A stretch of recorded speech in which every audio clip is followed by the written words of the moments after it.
સ્વાધ્યાય 1.14 આકૃતિમાં સમાન વિદ્યુત ક્ષેત્રમાં ત્રણ વિદ્યુત ભારોના ગતિપથ દર્શાવેલા છે.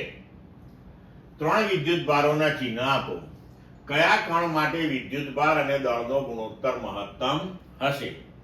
હવે જુઓ, અહીં આકૃતિમાં ઉપરની તરફની આ પ્લેટ જે આપણને બતાવી છે એ ધન વિદ્યુત ભારિત છે અને નીચેની તરફ ઋણ વિદ્યુત ભારિત છે.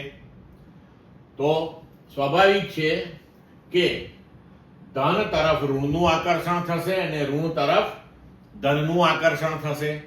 તો આકૃતિ ઉપરથી આપણે કહી શકીએ કે કણ 1 અને કણ 2 જે છે એ ઋણ વિદ્યુત ભારો ધરાવતા હશે, જ્યારે આ કણ 3 જે છે એ ધન વિદ્યુત ભારિત હોવો જોઈએ. બરોબર છે? હવે કયા કણ માટે વિદ્યુત ભાર અને દળનો ગુણોત્તર મહત્તમ હશે?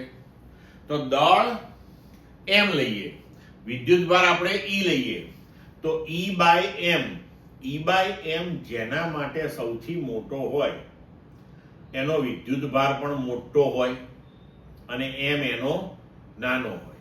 હવે જેનો વિદ્યુત ભાર સૌથી વધારે હશે એ વધારે બળ અનુભવશે અને જે વિદ્યુત ભાર અહીંયા વધારે બળ અનુભવશે એ વધારે વળાંકવાળા માર્ગે ગતિ કરશે.